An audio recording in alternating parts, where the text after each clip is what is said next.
முருகா சரணம். நாவல் சரஸ்வதி நற்றுணையாக காக்க காக்க கனகவேல் காக்க.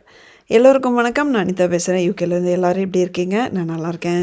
நேற்று சொன்ன மாதிரி இன்றைக்கி ரொம்ப ரொம்ப மனசை உருக வைக்கிற மாதிரியும் சகோதரி ஒருத்தங்களுக்கு முருகன் மேலே சுத்தமாக நம்பிக்கை இல்லாமல் இந்த மாதிரி அதிசயங்கள் இதெல்லாம் நடக்கிறதெல்லாம் கேட்டு இதெல்லாம் சும்மா வீடியோக்காக போடுறாங்க அப்படிங்கிற மாதிரி ஒரு எண்ணத்தில் இருந்தவங்களுக்கு இக்கட்டான நிலைமை 3 நிலைமை ஆக்சுவலாக 3 பெரிய பெரிய ப்ராப்ளம் வரும்போது முருகப்பெருமான் இன்ஸ்டண்ட்டாக காப்பாற்றி அதை நான் தான் காப்பாற்றினேன் அப்படிங்கிறதும் உணர வச்சுருக்காரு. 3மே மிகப்பெரிய விஷயங்கள். ஸோ நீங்கள் இந்த வீடியோவில் என்னோடய வாய்ஸும் சகோதரி வாய்ஸும் மாறி மாறி வரும். ஒரு தற்கொலை முயற்சியை முருகப்பெருமான் எப்படி தடுத்து நிறுத்தினார், அதே மாதிரி ஃபேமிலிக்குள்ளே ஒரு பெரிய பிரச்சனை வரும்போது ஒரு உண்மையை வேல்மாறல் படித்து 1 மணி நேரத்தில் வெளியே கொண்டு எப்படி அந்த ஃபேமிலியவே காப்பாற்றினார். அதே மாதிரி 3ஆவதாக ஒரு உயிருக்கு போராடுற நிலைமை அளவுக்கு ஒரு ஹெல்த் இஷ்யூ உடம்பு சரியில்லாமல் போகும்போது கோயிலில் முருகனுக்கு பண்ண அபிஷேக பாலை குடித்த அடுத்த செகண்ட் அவங்களுக்கு என்னாச்சு அப்படின்னு 3 விஷயங்கள் இதை நம்ம பார்க்க போகிறோம். நம்ம வாழ்க்கையில் நிலக்குலைஞ்சு போய் என்னடா இது வாழ்க்கைன்னு வாழ்க்கையே வெறுத்து போய் இருக்கிறவங்களுக்கு கூட இதை கேட்கும்போது ஒரு நம்பிக்கை வரும். அதனால் நீங்கள் இப்போது இந்த வீடியோலேருந்து கொஞ்சம் அதிகமாக இருந்தால் கூட நீங்கள் போடுற டைம் உங்கள் வாழ்க்கைக்கு ரொம்ப ரொம்ப முக்கியமானது அப்படின்னு நான் நம்புகிறேன். அதனால் தயவுசெய்து ஸ்கிப் பண்ணாமல் கேளுங்க. இது மாதிரி இன்னும் நிறைய மிராக்கிள் வீடியோ இருக்குது, எதையும் மிஸ் பண்ணக்கூடாது அப்படின்னா நம்ம சேனலுக்கு மறக்காமல் சப்ஸ்கிரைப் பண்ணிக்கோங்க. வீடியோக்கு ஒரு லைக் போட்டுட்டு இப்போது சகோதரி பேசுகிற வாய்ஸில் ஸ்டார்ட் பண்ணலாம். முருகர் இருக்கிறாரு 100%ல 1000 இது உண்மை. அது நானே எப்படி சொல்றேன், நான் உண்மையை சொன்னா நக்கல் பண்ணியிருக்கேன், கிண்டல் பண்ணியிருக்கிறேன். ஆமா, சும்மா எல்லாத்தையும் வீடியோ எடுத்து போடுறாங்க. இதெல்லாம் நார்மலா நடக்கிறது தான். இதெல்லாம் பெரிய விஷயம் இல்லை. இது யதார்த்தமா கூட நடந்திருக்கலாம். இப்படி நான் இந்த வாய் தான் சொல்லிச்சு, இதே வாய் இப்ப திருப்பவும் சொல்றேன், முருகர் இல்லைன்னா உண்மை இல்லை, அதான் உண்மை. 3 விஷயத்துல அடுத்த செகண்ட் ஆஃப் எப்படி சொல்லணும், இப்படி இந்த சொடக்க போடுற சொல்லுவாங்கல்ல, அந்த நிமிஷத்துக்கு அந்த அந்த செகண்ட்குள்ள எனக்கு என் வாழ்க்கை மாறிச்சு. 3 விஷயத்துல மனமுருகி நான் வேண்டுதல் வச்சேன். ஃபர்ஸ்ட் ஒரு வேண்டுதல் வச்சேன், அடுத்தது ஒரு வேண்டுதல் வச்சேன், அதுக்கப்புறம் ஒரு வேண்டுதல். இந்த 3 வேண்டுதலுமே ஒரு 1 மந்த்க்குள்ள நடந்தது. அந்த 3 வேண்டுதலுமே ஒரு நிமிஷத்துல உங்க லைஃபே மாறும், கடைசி நிமிஷத்துல கூட மாறும்னு சொல்லுவாங்க. அதெல்லாம் எனக்கு எப்படி சொல்லணும், அதெல்லாம் நான் நம்பினது கிடையாது. இது மாதிரி நடந்ததும் எனக்கு கிடையாது. கடைசி நிமிஷத்துலாம் லைஃப் மாறும்ன்றதெல்லாம் சும்மா சத்தியமா சொல்றேன். இப்படின்றது கிடையாது. சொல்றாங்க இந்த சொடக்க போற நேரத்துல மாறிடும் அப்படின்ற மாதிரி, அந்த ஒரு நிமிஷத்துல மாறிடும் அப்படின்ற மாதிரி முருகர் நினைச்சா ஒரு நிமிஷம் என்னங்க, இப்படி மூச்சு இழுத்து இப்படி ஒரு செகண்ட்ல கூட மாறும்ன்றது நான் புரிஞ்சுக்கிட்டேன். ஓகே, இப்போது அந்த முதல் சம்பவம் என்ன அப்படிங்கிறத நான் சொல்கிறேன். சகோதரி அவங்களுக்கு ஒரு அண்ணன் இருக்காங்க. சகோதரி ஒரு ஊரில் இருக்காங்க, அண்ணன் வேறு ஒரு ஊரில் இருக்காங்க. அவங்க நல்லா தான் போயிட்டு இருந்திருக்கு, லைஃப் ஸ்மூத்தாக தான் போயிட்டு இருந்திருக்கு. ஆனால் அவங்க அண்ணனுக்கு திடீர்னு நிறைய பண பிரச்சனைகள் அதிகமாகிடுச்சு. அது என்னாச்சு, அதனால் கடன் வாங்குற மாதிரி சூழ்நிலை கடனை இவங்க திருப்பி கேட்கும்போது இவங்களால கொடுக்க முடியாத சூழ்நிலையும் வருது. இதனால் உங்களுக்கு தெரியும், உங்களால் இமேஜின் பண்ண முடியும் எவ்வளோ ஒரு ஸ்ட்ரெஸ் ஆகும் அப்படின்னு சொல்லிட்டு. ஸோ இது தொடர்ச்சியாக நடக்கவும் அவரும் ரொம்ப ரொம்ப ஒரு ஸ்ட்ரெஸ் ஆகி டிப்ரெஷன் ஸ்டேட்டுக்கு போயிடுறாரு. நம்ம சகோதரிக்கும் இது தெரியும். அதனால் என்ன பண்ணியிருக்காங்க, அவங்க அண்ணனுக்கு ஹெல்ப் பண்ணுறதுக்காக இவங்களுக்கு தெரிஞ்ச பக்கம் இருந்து கொஞ்சம் அமௌண்ட்லாம் கேட்டு பார்த்துருக்காங்க. பட் அவங்களுக்கு கிடைக்கவே இல்லை. இப்போ என்ன ஒரு சூழ்நிலை வருதுன்னா, ஒரு பர்டிகுலர் அமௌண்ட்டை அந்த நாளுக்குள்ளேயே கொடுத்தே ஆகணும் அப்படிங்கிற ஒரு சூழ்நிலை வருது. அது கொடுக்கல அப்படின்னா அவங்களுக்கு மிகப்பெரிய ஒரு பிரச்சனை அப்படிங்கிற மாதிரி ஒரு இது வருது. ஆனால் இவங்களும் அவங்க அண்ணாவும் சரி இவங்களும் சரி ட்ரை பண்ணாங்க. எங்கேயுமே எந்த அமௌண்ட்டுமே கிடைக்கல. அப்புறம் இவங்களுக்கு திடீர்னு சகோதரி ஒரு நாள் சாயந்தரம் மொட்டை மாடியில் இருந்திருக்காங்க. அப்போது அவங்க அண்ணன் கிட்டேருந்து ஒரு மெசேஜ் வருது, இல்லை இதுக்கு மேலே என்னால் இதை சமாளிக்க முடியல, என்னால் உயிரோடு இருக்க முடியாது, நான் தற்கொலை பண்ணிக்க போகிறேன் அப்படின்னு சொல்லிட்டு இவங்களுக்கு இந்த அமௌண்ட்லாம் கொடுக்கணும். அதனால் நீங்கள் யாரும் ஏமாந்துடாதீங்க, நீங்கள் ஒரு வேளை செட்டில் பண்ணுற மாதிரி தான், இவ்வளோ தான் என்னோடய கடன் அப்படின்னு சொல்லிட்டு அந்த டீட்டெயிலும் சொல்கிறாங்க. அதாவது அவங்களுக்கு ஏதாவது ஆயிட்டா பின்னாடி இவங்க அதை மேனேஜ் பண்ணுற அளவுக்கு தேவையான இன்ஃபர்மேஷன் அவங்க கொடுக்குறாங்க. சகோதரிக்கு அந்த மெசேஜ் பார்க்கும்போது எப்படி இருக்கும்? ஏன்னா அவங்களுக்கு மெசேஜ் அனுப்பிச்சிட்டு அவங்க ஃபோன் ஆஃப் பண்ணிட்டாங்க. சகோதரி பார்த்தோன்னே பதவதத்து போய் கால் பண்ணுறாங்க. அவங்களுக்கு ரீச் ஆகலை. என்ன பண்ணுறதுன்னு எங்களுக்கு தெரியல. அப்போ உடனே ஞாபகத்துக்கு வந்தது முருகப்பெருமான் தான். இவ்வளோ தூரம் முருகப்பெருமானை வந்து இவ்வளோ வேல்மாறல் படிக்கிறோம், கந்தசஷ்டி கவசம் படிக்கிறோம், உருகி உருகி நம்ம வந்து கும்பிடும்போது ஏன் வந்து இப்படி ஒரு சூழ்நிலை நமக்கு வந்துச்சு அப்படின்னு சொல்லிட்டு அவங்களுக்கு ஒரு மாதிரி ரொம்ப டென்ஷன் ஆயிடுறாங்க. அப்போ முருகன்கிட்ட வேண்டுறாங்க, முருகா எங்கள் அண்ணனை வந்து இந்த செகண்ட் வந்து நீ வந்து இதுலேருந்து காப்பாற்றணும், என்ன பண்ணுவியோ ஏது பண்ணுவியோ தெரியாது அப்படின்னு சொல்லிட்டு முருகன்கிட்ட வேண்டிட்டு என்ன பண்ணுறாங்க, அவங்க அண்ணாவோட ஃப்ரெண்ட்ஸ் எல்லாத்துக்கும் கால் பண்ணி இவங்க எப்படியோ அவங்கள ரீச் பண்ண ட்ரை பண்ணுறாங்க. எப்படியோ லாஸ்ட் மொமெண்ட்டில் அவங்க அண்ணாவை அந்த சம்பவத்தில் இருந்து காப்பாற்றிடுறாங்க. காப்பாற்றிட்டு அதுக்கப்புறம் அவங்க அண்ணன்கிட்ட பேசும்போது இன்றைக்குள்ள இப்படி ஒரு அமௌண்ட்டு கட்டணும் அப்படின்னு அவர் சொல்கிறது அவரோட சுச்சுவேஷன் புரியுது அவங்களுக்கு. ஆனால் சகோதரியும் அவங்களோட ஃப்ரெண்ட்ஸ்கிட்டையும் எல்லார்கிட்டையுமே ஆல்ரெடி அமௌண்ட் என்ன அப்படிங்கிறது கேட்டு பார்த்தாச்சு. இருந்தாலும் இப்படி ஒரு இது நடந்துச்சு, திரும்பி ஒரு தடவை கேட்டு பார்க்கலாம் அப்படின்னு சொல்லிட்டு திரும்பியும் முருகப்பெருமானை வந்து மனசார கும்பிட்டுட்டு முருகா இப்போ இந்த சூழ்நிலையில் வந்து நீ தான் உன்னை விட்டால் வேறு வழி இல்லை அப்படிங்கிற மாதிரி கும்பிட்டுட்டு என்ன பண்ணுறாங்க, ஒரே மெசேஜை இவங்க எல்லா ஃப்ரெண்ட்ஸ்க்கும் ஒரே மெசேஜை எடுத்து காப்பி பண்ணி அனுப்புகிறாங்க. அவங்க அனுப்பும்போது நைட்டு மணி 10:35 இந்த அனுப்பிட்டு அவங்க 10:36க்கு வந்து அவங்க அக்கௌண்ட்டில் ஏதோ ஒரு அமௌண்ட் வந்து இது வருது, செக் பண்ணுற அவங்க அக்கௌண்ட்டை செக் பண்ணுறாங்க. அவங்க கேட்ட அமௌண்ட்டு கரெக்டாக ஒரு நிமிஷத்தில் கழித்து பார்க்கும்போது 10:36க்கு அந்த அமௌண்ட் இருக்குது. அவங்க ஃப்ரெண்ட்ஸ் வந்து கடகடன் எல்லாம் வந்து அனுப்ப ஆரம்பிச்சிருக்காங்க. இவங்களுக்கு ஒரே ஷாக்கு. கேட்ட ஒரு நிமிஷத்தில் அமௌண்ட்டு கிரெடிட் ஆச்சு அப்படின்னு சொல்லிட்டு அவசரமாக அந்த அவங்க அண்ணாவுக்கு வேணுங்கிற அமௌண்ட்டை வந்து செட்டில் பண்ணிட்டு அவங்க அண்ணாவை காப்பாற்றிடுறாங்க. அதுக்கப்புறமா அவங்களுக்கு அந்த சூழ்நிலையிலேருந்து படிப்படியாக வெளியும் வந்துடுறாங்க. இதுதான் முதல் சம்பவம். இதுவரைக்கும் முருகப்பெருமானை வந்து எல்லாரும் கும்பிடுறாங்க, ஏதோ ட்ரெண்டிங்காக இருக்கிற கடவுள் போல் இருக்குது அப்படின்னு சொல்லி சாதாரணமாக கும்பிட்டுருந்த சகோதரி இந்த சம்பவத்தில் தான் வந்து அவங்களுக்கு பயங்கரமாக உணர்ந்திருக்காங்க. ஒரு நிமிஷத்தில் கூட வாழ்க்கை மாறும் அப்படிங்கிறது. அவங்க அண்ணாவோட உயிரை காப்பாற்றின அந்த முருகப்பெருமான் காப்பாற்றின அந்த சம்பவத்துக்கு அப்புறமா இவங்களோட இதுவே மாறுது. இதுக்கப்புறமா முருகப்பெருமானை இன்னும் தீவிரமாக இவங்க உயிருக்கு உயிராக நேசிக்க ஆரம்பிக்கிறாங்க, வழிபடவும் ஆரம்பிக்கிறாங்க. இந்த மாதிரி சமயத்தில் தான் அவங்க தொடர்ச்சியாக வேல்மாறல் கந்தசஷ்டி கவசம் எல்லாம் படிக்கிறவங்க தான். இப்போ என்னென்னா 2வது சம்பவத்துக்கு போகலாம். 2வது சம்பவத்தை மட்டும் அவங்க எக்ஸாக்டாக என்ன நடந்ததுன்னு எனக்கு சொன்னாங்க. ரொம்ப ஒரு என்ன சொல்கிறது, ரொம்ப பெரிய ஒரு பெரிய விஷயம், ஒரு பெரிய பிரச்சனை ஆக்சுவலாக அவங்க குடும்பத்தில் நடந்திருக்கு. அதை வந்து ஒரு ப்ரைவசி காரணமாக அவங்களாவே போடுங்க அப்படின்னு சொல்லியிருந்தா கூட நான் வந்து நம்ம சேனலில் ஷேர் பண்ண முடியாது. நம்ம புரிஞ்சுக்கலாம், அதை வந்து நம்ம புரிஞ்சுக்கணும். ஆனால் என்ன விஷயம் அப்படிங்கிறது மட்டும் நான் மேலால் நான் சொல்கிறேன். இது மாதிரி நம்ம வந்து முன்னாடி சில அதிசயங்கள்ல இது மாதிரி பார்த்துருக்கோம். என்னென்னா, சகோதரிக்கு ஒரு பிரச்சனை வருது. அப்போ வந்து சம்மந்தப்பட்டவங்ககிட்ட அந்த பிரச்சனையை பற்றி டிஸ்கஸ் பண்ணுறாங்க. அப்போது அவங்களுக்கு எல்லாரும் எக்ஸ்பிளைன் பண்ணுறாங்க, இல்லை இது ஒன்றும் இல்லை, நீ கூலாரு, நீ வந்துட்டு நீ டென்ஷன் ஆகாத அப்படிங்கிற மாதிரி சொல்கிறாங்க. இப்படி தான் நடந்திருக்கு அப்படிங்கிற சொல்கிறாங்க. ஆனால் இவங்களால் அதை நம்பவே முடியல. என்னன்னு தெரியல, எல்லாமே ஆதாரபூர்வமாக கரெக்டாக இருக்க மாதிரி இருந்தாலுமே இவங்களுக்கு ஒரு நம்பிக்கையே வரல. அப்போது இவங்க கையில் எடுத்த அந்த ஆயுதம் என்ன அப்படின்னு பார்த்தீங்க அப்படின்னா வேல்மாறல் வந்து இவங்க முருகன்கிட்ட வேண்டியிருக்காங்க. முருகா, இதுக்கு முன்னாடி நான் வந்து இக்கட்டான நிலைமையில் உனக்கு ஒரு வேண்டுதல் வச்சேன்னு என்னை காப்பாற்றி விட்டேன். இப்போது சரிகசமாக இன்னொரு பிரச்சனை எனக்கு வந்திருக்கு. அப்போது எனக்கு இந்த வாட்டியும் நீ தான் என்னை காப்பாற்றணும். வேல்மாறல் படித்தா எதிரிகள் எல்லாம் அடையாளம் தெரிவாங்க, உண்மைகள் வெளியே வரும் அப்படின்னு சொல்கிறாங்க. நான் வந்து இதை நம்பி படிக்கிறேன். எனக்கு வந்து நீ தான் என்னை காப்பாற்றணும். என் வாழ்க்கை வந்து இதுக்கப்புறம் இந்த இதில் தான் இருக்குது அப்படின்னு சொல்லிட்டு ஒரு வேண்டுதலை வச்சுட்டு வேல்மாறல் படிக்கிறாங்க. சொன்னால் நம்ப மாட்டீங்க, யாரெல்லாம் சம்மந்தப்பட்டவங்க வந்து ஆதாரத்தோடு வந்து இதுதான் அப்படின்னு சொல்லிட்டு முன்னாடி இவங்களுக்கு விளக்கி சொன்னாங்களோ அவங்களே 1 மணி நேரம் வேல்மாறல் படித்து முடித்து 1 மணி நேரம் கழித்து அவங்க கால் பண்ணி, இல்லை அப்படி கிடையாது, நான் வந்து அந்த மாதிரி சொன்னது தப்பு, இதுதான் உண்மை, எனக்கு என்னன்னு தெரியல, திடீர்னு என் மைண்டு மாறிடுச்சு, எனக்கு வந்து இது உண்மையை சொல்லணும்னு தோணுச்சு அப்படின்னு சொல்லிட்டு சொல்லியிருக்காங்க. அதுக்கப்புறம் அவங்க அது பிரச்சனை வந்து அதனோட சரியாகலை. பெரிய பிரச்சனையாக இருந்தாலும் படிப்படியாக அதிலேருந்து சகோதரி முழுசாக வெளியே வந்துட்டாங்க. எனக்கே வந்து அந்த சம்பவம் கேட்கும்போது ரொம்ப பதவதப்பாக இது என்ன ஆச்சுன்னு சொல்லுங்கள் அப்படின்னு கேட்குற மாதிரி ஒரு பிரச்சனை. ஸோ அவங்களோட ப்ரைவசி கருதி நம்ம வந்து ஃபுல்லாக சொல்ல முடியலைனாலும் அதோட இன்டென்ஸ், அதோட தாக்கம் வந்து அதோடைய வீரியம் உங்களுக்கு புரிஞ்சிருக்கும் அப்படின்னு நினைக்கிறேன். அப்படி வேல்மாறல் வந்து உண்மையை தோண்டி வெளியெடுத்து அவங்க பிரச்சனையை வந்து வேரோட அழித்து சரி பண்ண ஒரு விஷயந்தான் அவங்களுக்கு நடந்தது. நல்லா பார்த்துக்கோங்க.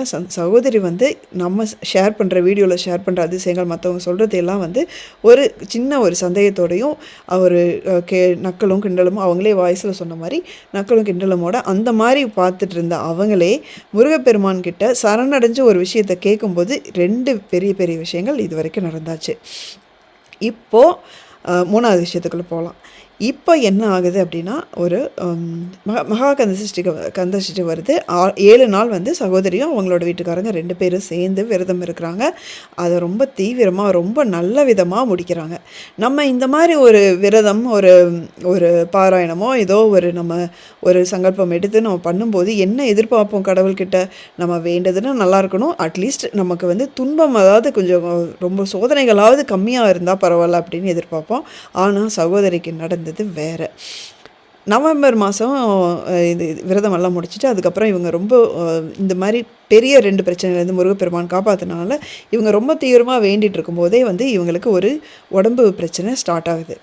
இது வந்து இது யூட்ரஸ் சம்மந்தமான பிரச்சனை. நமக்கு லேடிஸ்க்கு நல்லாவே புரிஞ்சிருக்கும். இதை கேட்டுட்ருக்கிற நம்ம ஜென்ஸ் வியூவர்ஸ் இருந்தாலும் அவங்களுக்கும் கண்டிப்பாக புரியும்னு நினைக்கிறேன். என்னென்னா இவங்களுக்கு இரெகுலர் பீரியட்ஸ் மாதிரி இவங்களுக்கு இருந்திருக்கு. கொஞ்சம் கொஞ்சம் பிரச்சனையாக இருந்தது. என்னாச்சு அப்படின்னா, இவங்களுக்கு டிசம்பர் மாதம் ஆரம்பிச்சிருக்கு ஒரு பீரியட்ஸ் ஆரம்பித்து இவங்களுக்கு நிற்கவே இல்லை. 10 நாள் 20 நாள் 30 நாள் இப்படி போயிட்டே இருக்குது. அதாவது என்ன அப்படின்னா, அவங்களுக்கு நிற்காமல் நான்ஸ்டாப்பாக அந்த பீரியட்ஸ் வந்து நிற்காமல் ப்ளீடிங் நிற்கவே இல்லை. நிற்க மட்டும் இல்லாமல் ஒரு நாளைக்கு அவங்க சொல்கிறாங்க, ஒரு நாளைக்கு 3 பேக்கெட் 4 பேக்கெட் அந்த பேட் வந்து அவங்க யூஸ் பண்ணியிருக்காங்க.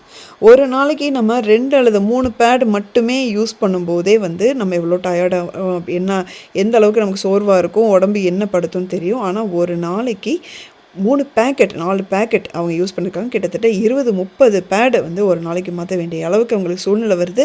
அப்போ வந்து அது 1 நாள் 2 நாள் கிடையாது, 1 மாதம். ஸோ சகோதரியோட நிலைமை நாளுக்கு நாள் மோசமாயிட்டே போகுது. இவங்க முருகனை மட்டும் விடவே இல்லை. முருகா, நீ என்னை பெரிய பெரிய இக்கட்லேருந்து காப்பாற்றிருக்க, இந்த தடவையும் நீ தான் எனக்கு காப்பாற்றணும் அப்படின்னு சொல்லிட்டு அவங்க டிசம்பர் மாதம் 1ஆம் தேதியில இருந்து ஜனவரி அந்த வாரம் வரைக்கும் என்ன நடந்ததுன்னு தேதி வாரியாக டைம் வாரியாக எனக்கு வந்து ஒவ்வொன்றும் வந்து எக்ஸ்பிளைன் பண்ணாங்க. அது ஆடியோ லென்த்து ரொம்ப அதிகமாக இருந்ததுனால என்னால் அசச் அப்படியே போட முடியல. ஏன்னா அவங்க அவ்வளோ கோத்ரூ பண்ணியிருக்காங்க. ஒவ்வொரு செகண்டும் வந்து அவங்களோட உடம்பு நிலைமை மோசமாக அவங்களுக்கு நம்பிக்கை குறைஞ்சிட்டே வருது. சரி, இதுக்கு ஏன்னா டாக்டர்ஸ் போயாச்சு, அட்மிட் பண்ணியாச்சு, எல்லாம் ட்ரீட்மெண்ட் எடுத்தாச்சு, ஆனால் எந்த ஒரு இம்ப்ரூவ்மெண்ட்டுமே இல்லை. அப்போ என்ன ஆகுதுன்னா, அவங்களுக்கு நாளாக அவங்களுக்கு வீக்காக என்னது அவங்களால வந்து ஒரு நடக்கவே முடியாத நிலைமையும் ஃபுல்லாக ஜுரம் அடிக்கிற மாதிரி அந்த மாதிரி ஒரு சூழ்நிலை வருது. ஏன்னா நான் ஸ்டாப் ப்ளீடிங் ஃபார் 1 month.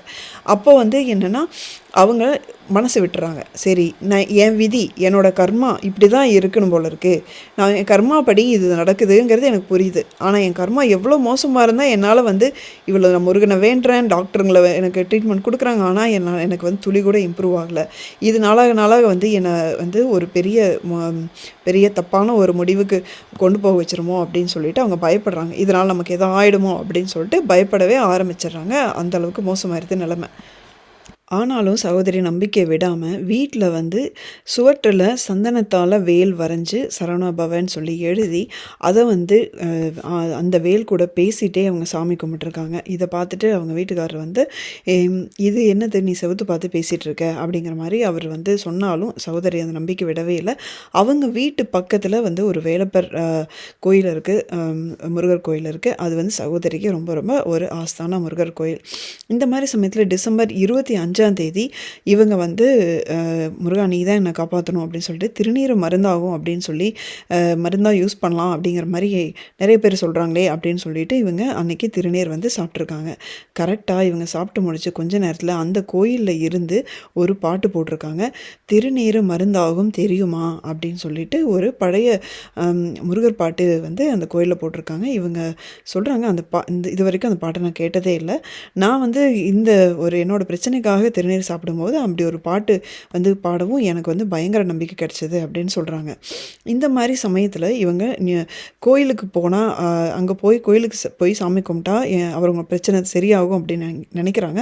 ஆனால் அவங்க ஹஸ்பண்ட் வந்து இல்லை, நீ தீட்டு முடிஞ்சதுக்கப்புறம் போகலாம், இந்த மாதிரி சமயத்தில் போக வேணாம் அப்படின்னு சொல்கிறாங்க.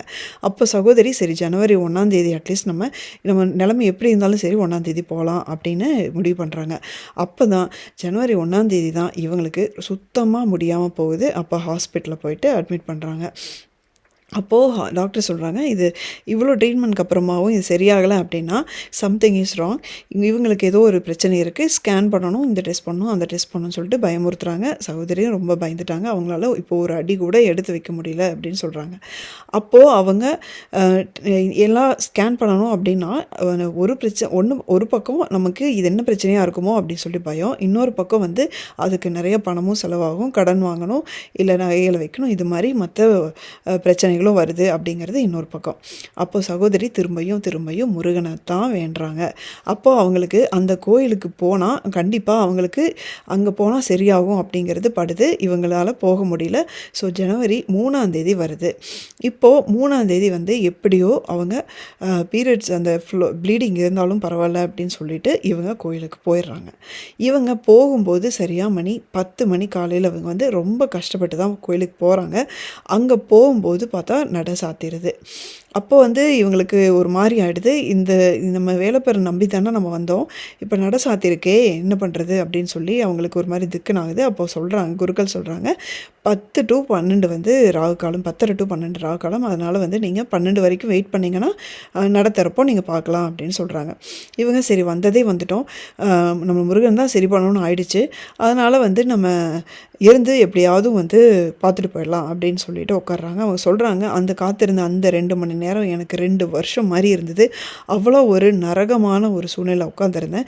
முருகன்கிட்ட நினச்சதெல்லாம் நான் இதுதான், நீ ஒரு முடிவு பண்ணிட்ட, உன் திருவிளையாடலாம் ஆரம்பிச்சிட்ட, நீ என்ன முடிவு கொடுத்தாலும் ஓகே தான், என்னோட உயிரை எடுக்கணுமா நீ எடுத்துக்கோ அப்படின்னு சொல்லி அவங்க அப்போவும் முருகன்கிட்ட மனசுக்குள்ளே பேசிகிட்டே தான் இருந்திருக்காங்க. 12 மணிக்கு நட திறக்கிறாங்க. அப்போ சொல்கிறாங்க, இப்போ உடனடியாக நீங்கள் வந்து சாமியை பார்க்க முடியாது, ஏன்னா இப்போ நாங்கள் அபிஷேகம் பண்ணி பூஜை பண்ணணும், அதனால் கொஞ்சம் வெயிட் பண்ணுங்கள் அப்படின்னு சொல்கிறாங்க. சகோதரின்ட்டு சரி 2 மணி நேரம் வெயிட் பண்ணிட்டோம், இன்னும் ஒரு அரை மணி நேரம் தானே, எப்படியாவது நம்ம வெயிட் பண்ணிடலாம் அப்படின்னு சொல்லி அவங்க வெயிட் பண்ணலாம். அவங்க வந்து திரும்பியும் வெயிட் பண்ணுறாங்க. சரியாக கோயிலில் வந்துட்டு 12 மணி 13 நிமிஷம் அவங்க டைமே சொன்னாங்க. 13 நிமிஷத்துக்கு திரையை விளக்குறாங்க. அப்போது வந்து சாமியை வந்து அபிஷேகம் பண்ணிட்டு ஃபுல்லாக திருநீரால் அலங்காரம் பண்ணியிருக்காங்க. இவங்களுக்கு அது பார்த்தோன்னே என்ன தோணிருக்குன்னா, அந்த திருநீரால் மருந்தாகும் தெரியுமா அப்படின்னு சொல்லி தானே முருகர் நமக்கு வந்து அந்த பாட்டு மூலமாக சொன்னார். இப்போ திருநீரால் அலங்காரம் பண்ணியிருக்காங்க அப்படின்னு அவங்களுக்கு ஒரு நம்பிக்கை கிடைக்குது. அவங்க வந்து அடுத்தது இன்னொரு அபிஷேகம் பண்ணுறாங்க, பால் அபிஷேகம் பண்ணுறாங்க. பால் அபிஷேகம் பண்ணிவிட்டு அந்த பால் வந்து எல்லாருக்கும் வந்து கொஞ்சம் கொஞ்சமாக கொடுக்குறாங்க கோயிலில். சகோதரிக்கு சொல்கிறாங்க, அப்போ டைம் வந்து நான் பார்த்தேங்க, சரியாக 12 மணி 13 நிமிஷம். அந்த பாலை வந்து நான் வந்து ஒரே ஒரு வேண்டுதல் வச்சுட்டு நான் குடித்தேன். முருகா, என்னோடய கர்மா இதோட கழிஞ்சுது அப்படின்னா இந்த பாலை நான் குடிக்கிற இந்த நொடி எனக்கு ப்ளீடிங் வந்து நின்றணும், இந்த நிமிஷத்தோடு நின்றணும்.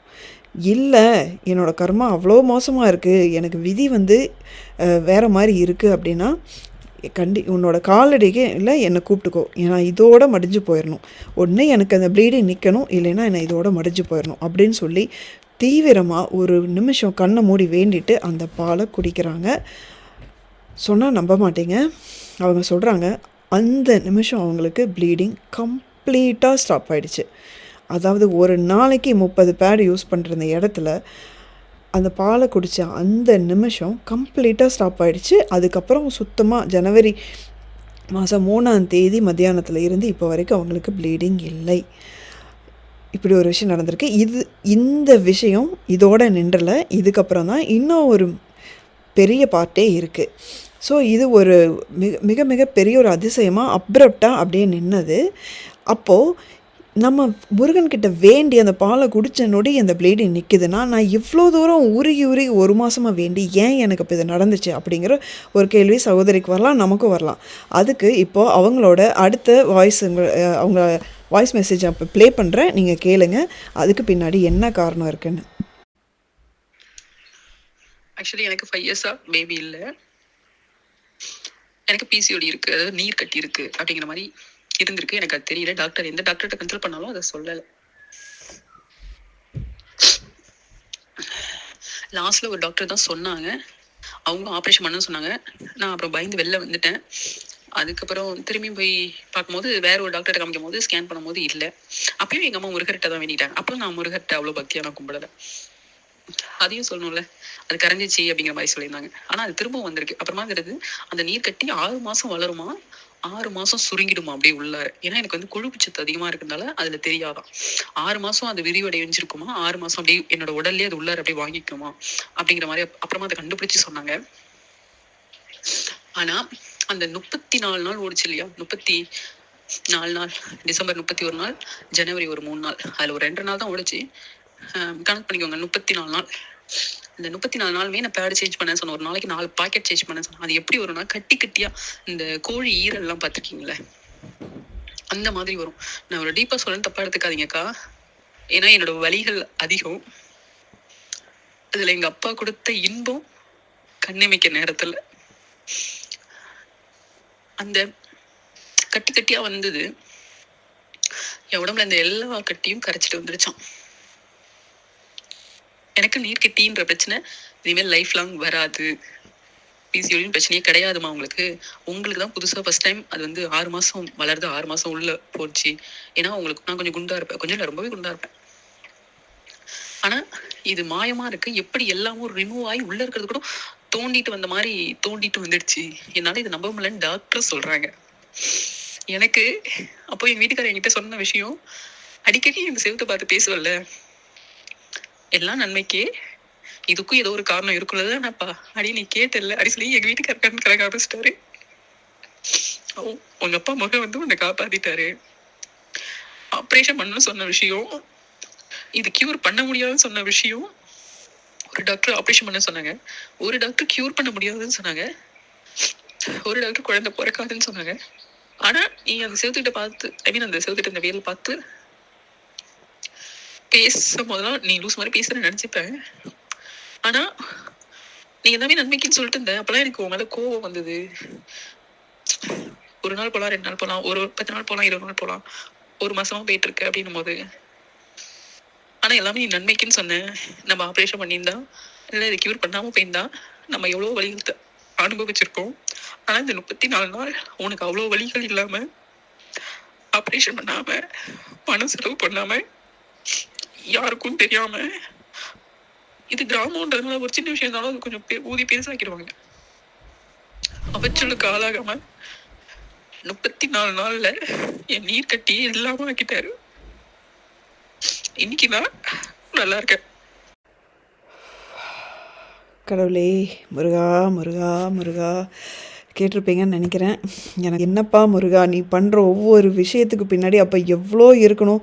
சகோதரி கொடுத்து வச்சவங்க, அவங்களுக்கு ஒரு பெரிய பிரச்சனை வந்திருக்கு. அந்த பிரச்சனைக்கு ஏன் அது அவங்களுக்கு அந்த 34 நாள் வந்து ஏன் ப்ளீடிங் ஆச்சு அப்படிங்கிறது நமக்கு அவங்களுக்கு புரிய வச்சார். அவர் மூலமாக நமக்கு புரிய வச்சார். ஆனால் நமக்கு தெரியாத எத்தனையோ விஷயங்கள் காரியத்தோடு தான் நடக்குது. அது முருகர் வந்து ஒரு விஷயத்தை கொடுத்தா அதுக்கு ஒரு பின்னாடி ஒரு காரணம் இருக்குது, கொடுக்கலன்னா ஒரு காரணம் இருக்குது. அது எல்லாமே நமக்கு தெரிய வர்றதில்லை. அது ஒன்று தான்.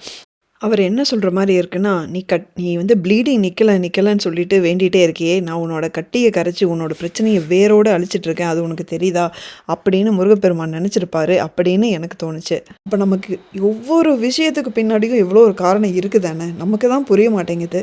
அது வந்து முருகர் வந்து தேவைப்பட்டால் நமக்கு உணர்த்துறாரு, அது தேவைப்படலைன்னா நமக்கு அது உணர்த்து கூட இல்லை. அதுதான் எனக்கு புரிஞ்சுது. உங்கள் எல்லாருக்கும் ஒரு வேண்டுகோள், ரியல் சாய் மிராக்கிள்ஸ் சேனல் சார்பாக நம்ம எல்லாருமே சகோதரிக்காக ப்ரே பண்ணிக்கலாம். அவங்களுக்கு முருகனே வந்து குழந்தையாக பிறக்கணும், நல்லபடியாக அவங்க சந்தோஷமாக இருக்கணும் அப்படின்னு நம்ம எல்லாரும் அவங்களுக்காக வேண்டிக்கலாம் முருகப்பெருமான் கிட்ட. கண்டிப்பாக அவங்களுக்கு இந்த வீடியோ பிடிச்சிருக்குன்னு இது மாதிரி இன்னும் நிறைய சம்பவங்கள் நம்ம பார்க்க வேண்டியது இருக்குது. நம்ம சேனலுக்கு மறக்காமல் சப்ஸ்கிரைப் பண்ணிக்கோங்க.